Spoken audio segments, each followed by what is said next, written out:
Je vais vous montrer, maintenant, on parle de grand excès de vitesse. Je vais vous montrer en rafale 2 articles dans ma région qui m'ont touché vraiment. Un motocycliste intercepté à plus de 230 km/h dans une zone de 70. Alors ça, c'était dans le Journal de Montréal, la patrouille TVA, vous voyez la même chose. Et évidemment, ça entraîne des conséquences. Et là, c'était vraiment le cafouillis dans ma tête. Qu'est-ce qui arrive quand on fait des grands excès de vitesse? On va s'entretenir tout de suite avec Mario Vaillancourt, qui est le porte-parole de la Société de l'assurance automobile du Québec. Bonjour. Bonjour, M. Gendron. Bien, merci d'être avec nous. Écoutez, quand j'ai vu cette nouvelle-là, j'ai pensé à vous tout de suite. Ben, c'est gentil d'avoir pensé à nous. Oui, grande vitesse, 230 km/h. Et là, je me disais, et on en parle souvent avec des policiers. Je vais être honnête avec vous, là, évidemment, je nommerai pas de corps de police, mais j'en parle. Et les gens, même les policiers, s'y retrouvent pas. Ça reste-tu 10 ans dans le permis, les sanctions? Qu'est-ce qui arrive? C'est quoi les échelles? Non, ça reste juste 2 ans. On nous avait dit dans le temps, là, commençons par le début, quand il y avait eu cette réforme-là des grands excès de vitesse, évidemment, c'était pour diminuer la vitesse excessive. Hein? C'était ça le but. Ben absolument, parce que, vous savez, dans nos campagnes vitesse qu'on fait annuellement, on parle encore évidemment des dangers et malheureusement la vitesse c'est encore une des grandes causes d'accidents. On dit que la vitesse représente autour de 60-70% du nombre total des infractions commises. OK. Alors oui, et la vitesse, on le sait, c'est donc responsable de beaucoup de décès, beaucoup de blessés graves. Et les grands excès de vitesse, ben on peut deviner encore plus, évidemment. Là. Oui, la vitesse, évidemment, ça pardonne pas quand on perd le contrôle. Là. Et je pense, moi, je vais être honnête avec vous, est-ce que les gens ont été conscientisés par la force? Parce que la règle, corrigez-moi, sur l'autoroute. Là. Prenons l'autoroute, tout le monde comprend ça, c'est la limite est de 100 km/h. C'est qu'à 160, on peut se faire remorquer notre auto. Là. Oui, tout à fait. Ça, c'est grave, ça. Quand on parle, peut-être parler d'abord de définition de ce qu'est un grand excès de vitesse. Oui. Là. Donc, c'est quand vous roulez, par exemple, au moins 40 km de plus dans une zone de 60 km au moins, ou 50 km de plus que la limite de vitesse, là, dans une zone de 60, entre 60 et 90. Okay. Ou encore, le troisième exemple, c'est vous roulez au moins 60 km, mais ça peut être plus, là, passer la limite permise dans une zone de 100 km. OK. Donc, il y a 3 braquettes, autrement dit. C'est ça. Et selon l'exemple qu'on peut avoir, selon, bien évidemment, l'endroit où vous vous trouvez, la vitesse à laquelle vous allez, peut-être un exemple que je peux vous donner, et là, ce qu'il faut comprendre, c'est que le montant de l'amende est doublé et les points d'inaptitude aussi. Exemple, dans une zone de 50 km/h, vous roulez 95, ben, votre amende est de 541 $ et vous avez 6 points d'inaptitude parce que c'est doublé, parce que c'est considéré comme étant un grand excès de vitesse. Grand excès de vitesse, puis parce qu'en temps normal, on aurait eu, admettons, 3 points, donc on double, ça monte à 6. Ben c'est ça, puis je vous dirais que la table des infractions, des amendes et des points d'inaptitude, en bas de 10 km/h de plus, il n'y a pas de point d'inaptitude qui est rattaché. Okay. Mais si vous allez au-delà du 10 km/h de plus de la limite permise, vous commencez à avoir des points. Évidemment, jusqu'à si vous roulez à 100 km de plus, ben là, vous allez pas mal dans les maximums. C'est pour ça qu'on peut retrouver, par exemple, souvent des gens qui vont avoir des amendes qui vont approcher les 2000 $ avec 30-40 points d'inaptitude. Bon, je vous donne l'exemple de ce qu'on a vu à Coteau-du-Lac, je crois, sur le chemin Saint-Emmanuel. La limite est de 70.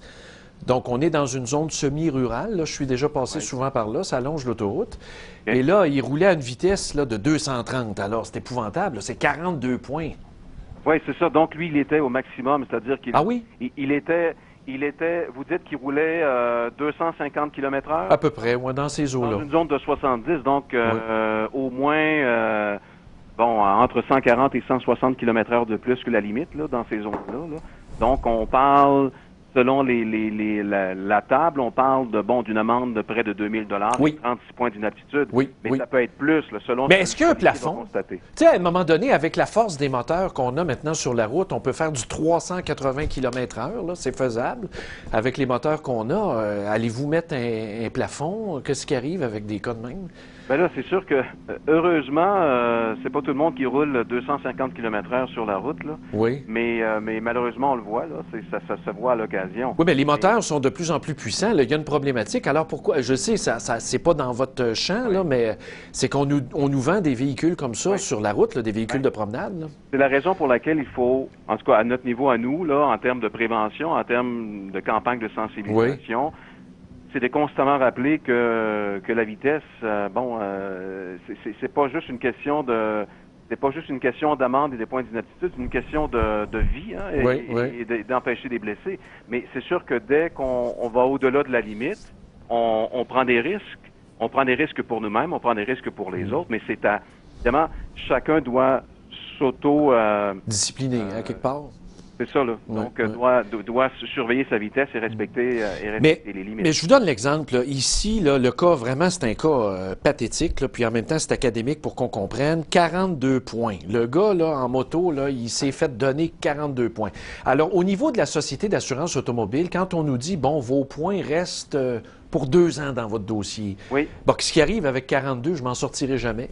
Ben non, 42 points, écoutez, si la personne n'a pas d'antécédent, et là, on ne peut pas entrer dans tous les détails. Oui, mais admettons, là. Chaque cas est un cas, là. Oui. Mais admettons que la personne n'a pas de dossier, son dossier est à 15 points d'inaptitude. Oui. Bon, son permis va être évidemment révoqué pour 1 an. Oui. Mais dépendamment est-ce que, par exemple, les infractions, est-ce que la personne va plaider coupable d'un seul coup? Est-ce que ça va se régler d'un seul coup? Si ça se règle, admettons qu'il y a la moitié des infractions qui sont réglées au bout de 6 mois, l'autre, quelques mois plus tard, ça pourrait vouloir dire une suspension plus longue qu'1 an. Et il faut bien comprendre que quand vous allez récupérer votre permis, il va coûter plus cher. Oui, mais non, mais je veux juste comprendre, là. Admettons, j'écope de 42 points d'un coup sec. Admettons, j'ai mes 15 points, tout va bien, j'ai pas de pénalité, jamais. Et là, je décide de faire le fou, je me ramasse avec 42 points d'inaptitude. Ça veut-tu dire qu'à coup de 15 points, ça va disparaître à chaque 2 ans, c'est ça? Non, c'est que comme même pas. Si vous n'avez pas, si votre dossier est, disons, correct, là, si vous n'avez pas si vous n'avez pas été condamné, par exemple, pour un grand excès de vitesse dans les mois précédents. Jamais, c'est ça. Chaque cas est différent. Oui. Par exemple, pour une première infraction, si on parle d'un grand excès de vitesse, là, votre permis de conduire est suspendu pour 16 jours et les amendes, les points sont doublés. Et là, si vous avez un nombre impressionnant comme ça de points d'inaptitude, vous avez une suspension d'1 an. Aïe. Si votre dossier est correct, si vous n'avez pas d'antécédent, vous allez retrouver votre permis au bout d'1 an. Sauf que, comme je vous dis, si jamais vous avez vous avez 42 points, mais vous avez fait un grand excès de vitesse, vous avez brûlé un feu rouge. Oui, j'ai des antécédents. Là, ça pourrait vouloir dire, selon le moment où vous allez passer en cours, nous, on va appliquer tout ça quand on va recevoir tout ça. Dieu que c'est compliqué.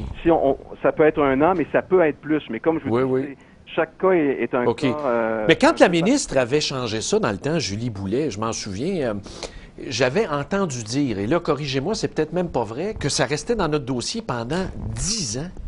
Des grands excès de vitesse, là, on parle.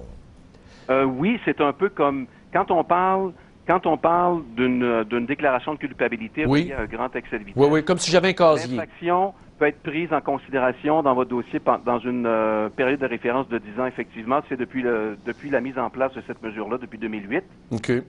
Sauf que sur votre permis de conduire, comme tel, sur le coût de votre permis, c'est sur 2 ans, là, avec les points d'inaptitude. OK. Ah, là, ça me rassure, parce que je me disais, le gars qui en a 42, là, puis qui en perd juste 15 aux 2 ans, c'est quasiment une peine cruelle et inusitée en vertu de la charte. Ça n'a pas de sens. Le gars perd son... Hein? Sauf que quand on parle de la période de référence sur 10 ans, dans le cas d'un grand excès de vitesse, c'est un peu comme l'alcool aussi. Oui. C'est-à-dire qu'il y a une gradation en termes d'infraction, 2e, 3e, 4e, et c'est là que ça va jouer. Là. Ah oui, sur la peine.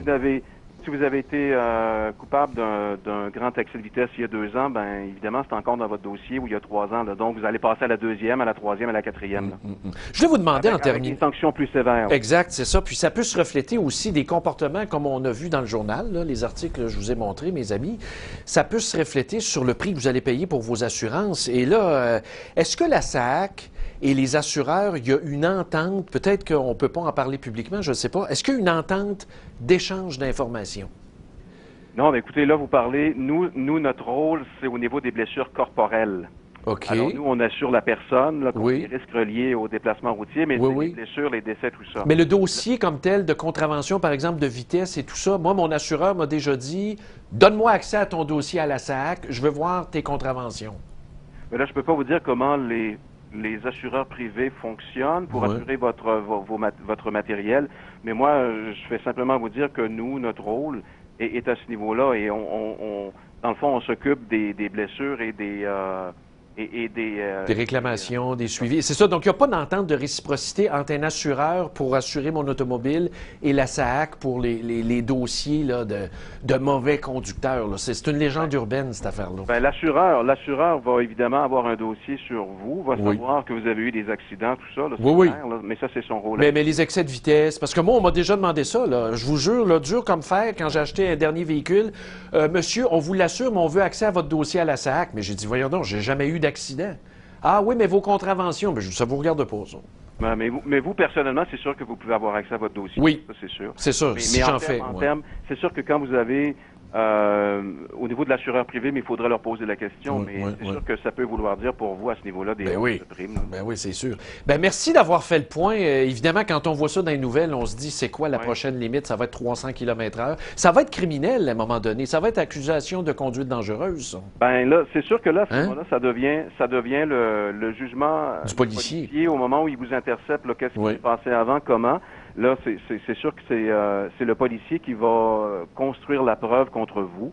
À ce moment-là, oui, là, il y a peut-être certains Oui. articles du Code qui pourraient faire en sorte que vous soyez accusé à ce niveau-là. Ben merci, M. Vaillancourt. Ça fait plaisir. À la Bonne prochaine. journée. Au revoir. Au revoir. Bon, là, vous avez entendu Mario Vaillancourt, porte-parole de la Société d'assurance automobile du Québec. Il n'y a pas d'entente de réciprocité entre la SAC et les assureurs. Bonne nouvelle. On va se laisser sur un petit vidéo avec son, je pense, d'une moto qui course avec une Audi. Mais attention, ça ne se passe pas au Québec, ça se passe en Allemagne, dans une autoroute où on peut rouler. Alors là, ce que vous allez voir, c'est une petite course à 235 km/h.